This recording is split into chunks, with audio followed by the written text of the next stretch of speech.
As the intense clashes continue in Kursk, North Korean losses in manpower have skyrocketed to over 4,000 soldiers in just under a month, causing even the most well-disciplined North Koreans to start losing hope and lay down their arms, according to Euromaidan Press media outlet. It is noted that the goal of the Ukrainian forces in this area is to push Russian forces out of the southern outskirts of Maknovka. By securing the entirety of Maknovka, the Ukrainians will prevent any further joint Russian and North Korean counteroffensive efforts, since they would effectively push them back over the river. Ukrainians are attempting to take advantage of the continued disarray among Russian troops due to the Ukrainians' previous missile strike on Russian command posts. Euromaidan Press says that to achieve this, the Ukrainian forces are conducting constant surveillance over the Russian and North Korean rear and frontline positions with drones. Subsequently, this allows them to detect and target Russian positions using FPV kamikaze drones.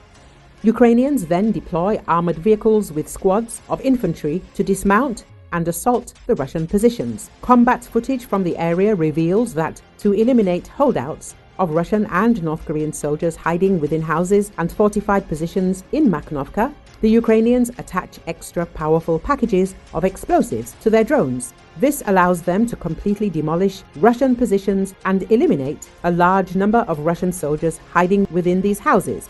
Out of desperation to find better cover and save their lives, the North Korean soldiers decided to use Russian civilians in Maknovka as human shields.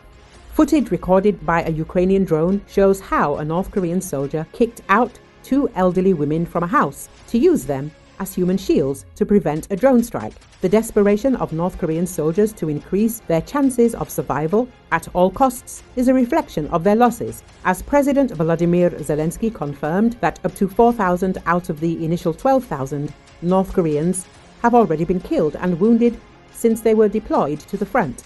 Furthermore, these losses are only exacerbated by the fact that North Korean soldiers often fight to the death and refuse to surrender, as Russian disinformation operations have led them to believe that Ukrainians would mutilate and otherwise violate them if they are taken captive. However, recently, Ukrainian Special Forces operators managed to capture the first two North Korean prisoners of war who are currently being treated for their wounds in Kyiv and questioned together with South Korean intelligence operatives serving as translators.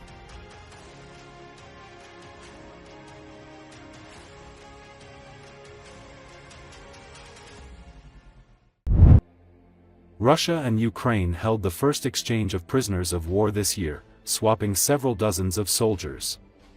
Russian Defense Ministry said in a statement Wednesday that 25 Russian soldiers were exchanged for the same number of Ukrainian servicemen. The Russian men are currently in Belarus, where they're receiving medical care and are being allowed to contact relatives. Russia's ombudswoman Tatyana Moskalkova said the exchanged Russian soldiers had been injured and will undergo medical treatment and rehabilitation soon. Her office also released video of a Russian soldier having an emotional phone call with her mother and another one calling his wife. According to the report by the Russian military, the exchange was facilitated by the UAE. Hello, Mom. Here. Here.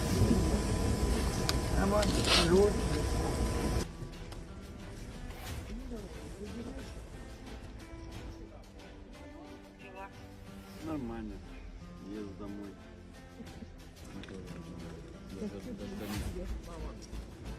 Очень хорошо убегаться. Да я даже, знаете, как рад. Another footage of North Korean soldiers fighting as part of the Russian army in Russia's Kursk region has been released. As can be seen from the footage taken from the drone, Koreans are trying to advance in the open area with great force. Despite fire from the Ukrainian side, the explosions did not stop the Korean soldiers. It should be noted that Korean soldiers actively participating in battles in the Kursk region repeatedly advanced in open space without taking into account the activity of Ukrainian drones, which causes serious losses among them. Ukrainian fighters observing from drones say that the fighting style of Koreans is similar to that of pre-technology era.